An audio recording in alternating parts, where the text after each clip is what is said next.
L two Empuraan the ambitious sequel to Lucifer, जो कि ना कि सिर्फ लूसीफर के सेट किए हुए प्रेमिस को आगे बढ़ाती है बल्कि उसके वर्ल्ड को भी एक्सपैंड करती है। जहां पहला पार्ट ज्यादा ग्राउंडेड और केरला के पॉलिटिकल इकोसिस्टम के इर्द गिर्द था, वहीं सीक्वल में हमने दो और मेजर सब प्लॉट्स का इंट्रोडक्शन देखा। फर्स्ट द जायद मसूद बैक स्टोरी एंड दूसरा द इंटरनेशनल क्राइम नेक्सस, जिसके बारे में भी हम आगे इन डिटेल डिस्कस करेंगे। अब इन सब प्लॉट्स को इंट्रोड्यूस करने के साथ साथ फिल्म एक हाई नोट पे एंड होती है, setting up a third part जो कि लूसीफर की प्लान ट्रिलॉजी का एक कंक्लूजन है। तो आज के इस स्पॉइलर टॉक वीडियो में एल2 एम्पुरान के ऊपर एक डिटेल डिस्कशन करेंगे, इसकी फिल्म के इवेंट्स को समझेंगे, इसकी एंडिंग के ऊपर बात करेंगे और थर्ड पार्ट की पॉसिबिलिटीज के ऊपर भी डिस्कस करेंगे। तो शुरू करते हैं, स्टे ट्यून।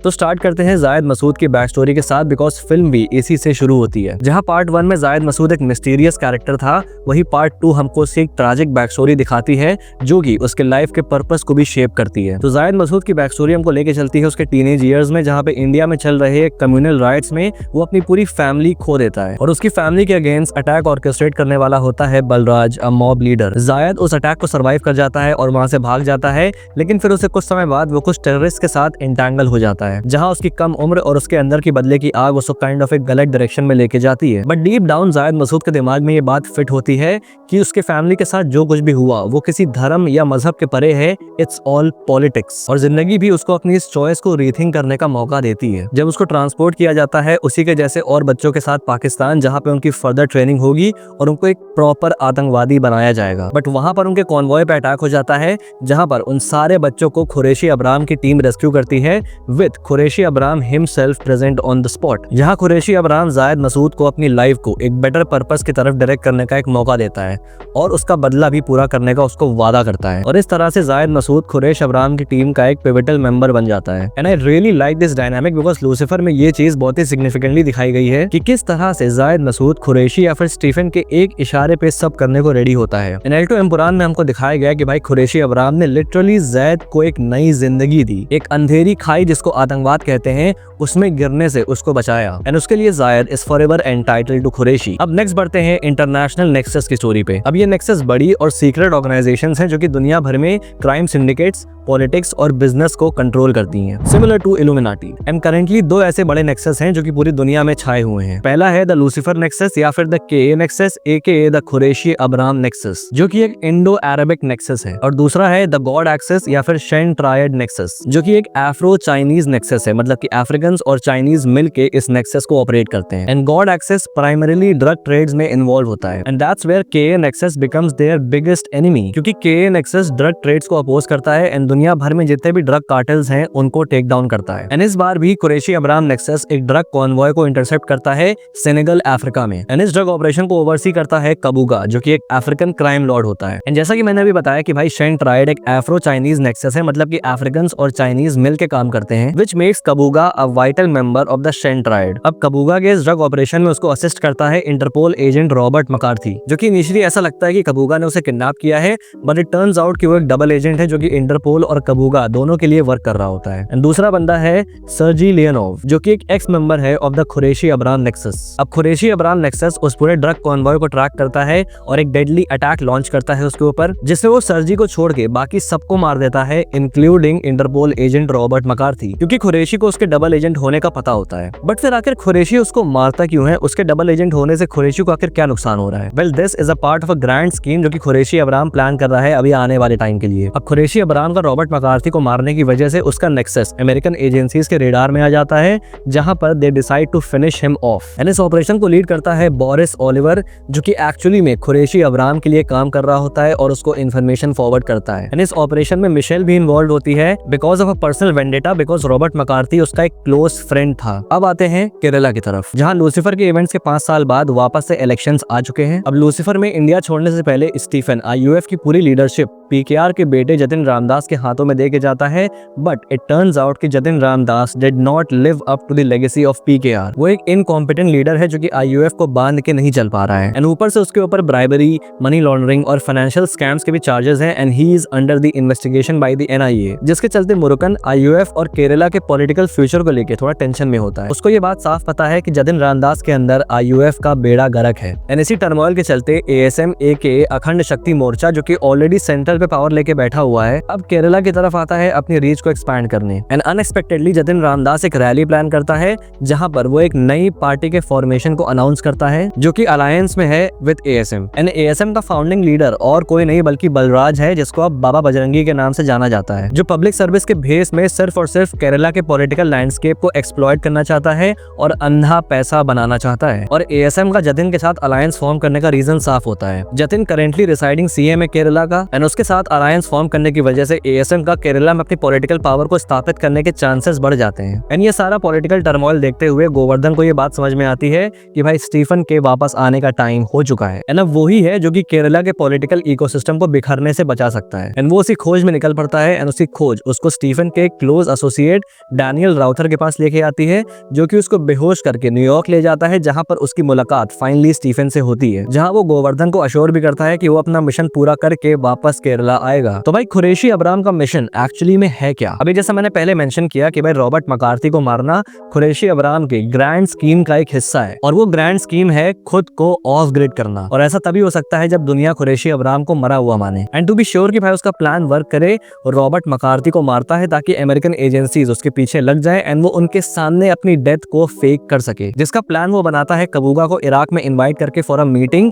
जहां पर वो उन दोनों के बीच चल रही वॉर को खत्म करने का प्रपोजल देता है। एंड इस मीटिंग की इन्फॉर्मेशन को वो जानबूझ के MI6 को लीक करवाता है ताकि उसके एजेंट्स उसको ट्रैक करते हुए इराक में आए। एंड वहां मीटिंग में टर्न्स आउट कि भाई कुरैशी अब्राहम कबूगा को खत्म करने आया है, जो कि वो जायद मसूद की हेल्प से करता है। एंड एक एक्सप्लोजन सेटअप करता है जिससे कि सबको लगता है कि भाई कुरैशी अब्राहम मर चुका है। और इधर केरला में प्रियदर्शनी ये देखते हुए कि भाई जतिन गलत डायरेक्शन में जा रहा है, पूरा कंट्रोल अपने हाथ में लेती है एंड जतिन के डैम कंस्ट्रक्शन के अगेंस्ट प्रोटेस्ट करती है। वो डैम एक बहुत ही कंट्रोवर्शियल प्रोजेक्ट है जो कि केरला के एनवायरमेंटल सिस्टम के लिए खतरा बन सकता है, लेकिन उसकी स्पीच के दौरान उसके ऊपर एक अटैक होता है जो कि एएसएम के कार्यकर्ताओं ने करवाया होता है। एंड प्रियदर्शनी अपनी जान बचाने के लिए जंगल में भाग के जाती है, जहां पर कुरैशी अब्राहम की एंट्री होती है जो कि उसको एएसएम के गुंडों से बचा लेता है। और फिर वो प्रियदर्शनी को कहता है कि वो आईयूएफ की न्यू लीडर के तौर पे स्टेप अप करे। जिसके बाद प्रिया जतिन के किए हुए क्राइम्स के चार्जेस में अरेस्ट हो जाती है, जिसको वो खुद एक्सेप्ट करती है एंड उसका रिएक्शन पॉजिटिव होता है, जहां पर आईयूएफ के कार्यकर्ताओं में एक जोश की लहर दौड़ जाती है। एंड ये एएसएम के लिए भी एक खतरे की घंटी बजती है। लेकिन इससे पहले बलराज कुछ भी कर सके,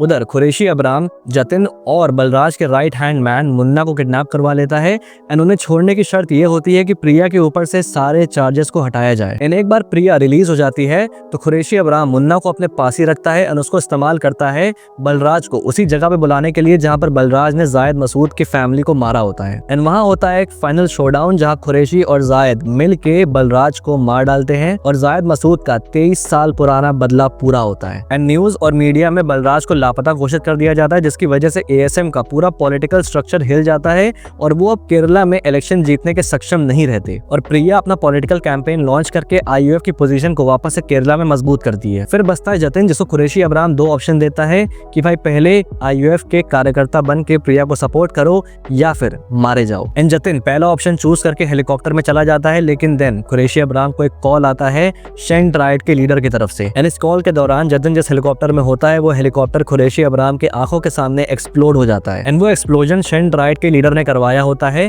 बिकॉज कुरैशी अब्राहम ने कबूगा को मारा होता है जो कि शेंट राइट के लीडर का बहुत ही क्लोज होता है। एंड अब कुरैशी अब्राहम के सामने भी एक नया चैलेंज आता है।